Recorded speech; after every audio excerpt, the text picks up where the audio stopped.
Masih di Sportcast Nusantara TV. Bung Ropan, Ya. masih soal Emil. Dengan tadi disinggung soal usia yang matang, kemampuan fisik yang bagus. Tinggi Ya. berapa, Bung? Hampir 192, 191 lah. Tidak beda jauh dengan Martin Paes. Iya, hampir sama lah. Nah, tadi Alam bilang dia lebih memilih Martin untuk sebagai line up starting ya. Ya. Kalau Bung Ropan melihatnya seperti apa? Ya saya pikir benar juga ya kalau Martin pas atau jangan Emil begitu masuk langsung bisa mendapat tempat. Saya pikir enggak juga. Karena kan Martin Pas sudah memperlihatkan kan bagaimana kebolehan dia, bukan Emil jelek juga.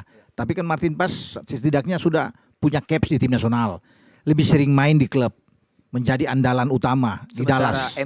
Emil kan berpindah-pindah klub, tidak dimainkan di Como terakhir, kemudian akhirnya kan dia kalah bersaing dengan Pepe Reina dan satu kiper lainnya, membuat Fabregas sebagai pelatih di Como tidak memasang dia dan akhirnya ada opsi peminjaman di Palermo. Nah kalau di Palermo kan mungkin dia yang kiper yang paling pas untuk bermain. Jadi wajar kalau dia dimainkan. Kemarin lawan Cosenza kalau nggak salah dia dimainkan. Tinggal menunggu pertandingan lawan Brescia lagi untuk bagi seorang Emil.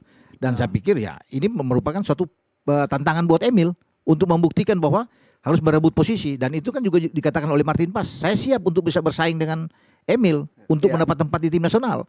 Itu yang ini menarik buat kita. Ada dua kiper terbaik yang ada di sana dan kedalaman kita kuat kalau di bawah Mistar kan. Ini penting juga untuk bisa menjaga seorang Martin Pas.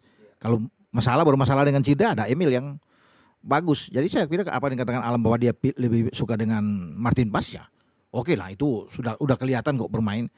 Bahwa Martin Pas kalau bisa main. Kiper ketiga pasti ada dong, kiper ketiga kan? Pasti ada. Nah, pilihan Alam siapa yang kira-kira pas untuk menjadi backup dari kedua kiper utama tadi? Kalau saat ini dari hasil pertandingan di Liga 1 yang Alam lihat. Hernando sih. Hernando. Aku lebih condong ke Hernando ya. Oke. Dia kiper ketiga. Karena di Borneo pun si Nadeo juga Oke juga. Ya, ada banyak pilihan sebenarnya. Kalau untuk kiper kita nggak masalah, tapi memang perlu untuk ada kiper yang punya taraf bermain di Eropa yang kuat seperti Emil dan juga dengan Martin Pas, itu kita harus syukuri. Tapi ini menjadi pembelajaran juga, tantangan juga bagi kiper-kiper muda. Dan itu kan sudah dikatakan oleh Ketua Umum Boy, bahwa dia perlu untuk kiper ketiga itulah pemain-pemain muda. Kiper muda, Hernando masih muda di Persebaya, ya kan? Ya, termasuk juga mungkin masih memikirkan dengan Nadeo. Kita masih punya Adi Satrio. Ya, BCS. Kita masih punya, kalau bicara di U17 sekarang akan dibawa oleh Nova menuju di Arab Piala Asia, ada Dava. Pasha, kiper utama. Jadi ya, bagus untuk persaingan di bawah itu. Jadi mereka bisa melihat, belajar untuk kiper-kiper seperti Emil dan juga dengan Martin Pas. Ya, betul. Jadi ya itulah. Nah, kita beralih ke sektor kiri yang saya pikir sektor yang paling numpuk pemainnya di situ, dan tambahan lagi tadi kan ada Dean James itu. Umurnya masih 24 tahun nih Bung Ropan. Ya. Posisi back kiri. Klubnya Eagles ya? Iya, Go Ahead Eagles. Go Ahead Eagles. Sekarang sering menjadi pemain inti. Iya. Kemampuannya kalau kita lihat di YouTube ya, bagaimana aksi kaki kirinya, petarung, perebut bola juga. Ini menarik. Sektor kiri ini Alam akan jadi gimana menurut saingan yang bagus buat Verdong sih.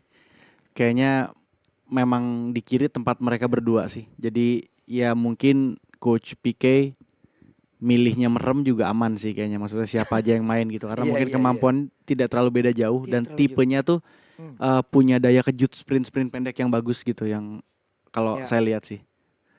Wah, ini sektor kiri ini Bung, kira dua pemainnya itu sama-sama keren, sama-sama jago, ya sama-sama ada di Liga Belanda. Kalau Bung Ropan melihatnya gimana? Tetap Verdong akan menjadi pilihan utama. Tetap Verdong sih, karena Verdong juga kan selalu terpilih. Kalau di akhir pekan selalu ada 11 pemain ya, dia ada di divisi, selalu dia ada di bek kiri kan, terpilih. Dan dia selalu menjadi pemain utama. Kalau Dean James ini kadang bisa bermain utama, tidak selalu menjadi starter. Ya, tapi kalau bicara Verdong selalu jadi starter. Menjadi pilihan utama, Boy. Jadi saya pikir kalau bisa bermain dua-dua bisa aja. Opsi itu dimainkan oleh Patrick Kluivert dengan Verdong bermain di belakang dengan Flat dan dia ada di depan Verdong. Tapi fans timnas lihatnya Verdong. Oh pasti. Karena sudah teruji kan, sudah lihat. Dean James bagus, tapi kan mereka belum lihat kan, bagaimana cara bermain. Tapi ini tipikal yang hampir sama dengan Verdong. Ya, ngotot bermain, badannya gempal juga. Iya. Kan? Kecepatan juga ada. Makanya kalau bermain dua-dua, ini enak kita lihat kalau Pique kasih main dua-dua, dia ada di depan Verdong. Wah, mantap ini. Maksud Bung Ropan kalau polanya diganti 4-4-2 gitu. Misalnya 4-4-2. Misalnya, Oke. Jadi Verdong di kiri, dia di depan Verdong kan. Iya. Untuk membantu. Wah, 2 di depan kasih Ragnar sama Ole. Wah, mantap Malah itu. lihatnya kalau dimainkan dua-duanya dan dia Iya. punya kemampuan bola-bola mati nih si Den. Ya, ini. Den, ya. Kaki kirinya. Bagus juga. Jadi kalau mereka berdua main bisa ganti-gantian juga. Mungkin Iya. setengah babak Verdong Iya. yang di depan, setengah Betul. babak Verdong di belakang. Jadi lawan juga bingung juga kan gitu. Iya, Dan iya, iya. jangan lupa Arhan juga lagi oke juga di Thailand Iya, gitu. betul. Jadi Hmm. ya Arhan lagi happy lah, dia lagi happy setelah dari Jepang, Korea dan di Thailand sekarang pekan ke-20 kemarin jadi pemain muda terbaik ya di Iya. 1 minggu itu. Jadi ya persaingan di kiri hot-hotnya sih, lagi oke banget. Wah, ada opsi tadi ya. Iya. Mainkan sekaligus dua-duanya. Iya. Kalau diubah formasinya. Iya. Kalau formasi baku misalnya 3-3, 4-3-3 ya ya Verdong. berarti Verdong. kita akan pilih Verdong Iya, atau Din 3-5-2 pun Iya. atau 4-2-3-1 tetap Verdong, Verdong, ya. iya dong. Verdong yang akan bermain pasti di sana. Dean James oke, tapi mungkin main sebagai super sub. Ya, Ya, bisa. di babak kedua. Iya. Nah, ini juga kehadiran Dean James ini juga kan menjadi tekanan tersendiri bagi Arhan. Ya. Bagi Sain Patinama yang semua berada di sektor yang sama. Ya. Sebagai fullback mereka bermain. Hmm. Jadi harus ada tantangan besar untuk bisa Sian mendapatkan sendiri di Jepang bagaimana, Bung? Sandi. Kalau di Jepang kan Sandi. sorry. Kalau Sain kan masih di sana, di Belgia kan bermain. ya, ya. Ya memang sulit ya kalau bisa dikatakan di sini dengan kehadiran Dean James ini untuk bisa mengatakan ke Sain Patinama. Nggak ada Dean James aja, Sain Patinama lebih banyak cadangan. Cadangan, ya betul. Sulit untuk bisa bermain kan. Sulit, ya. Apalagi Dean James datang.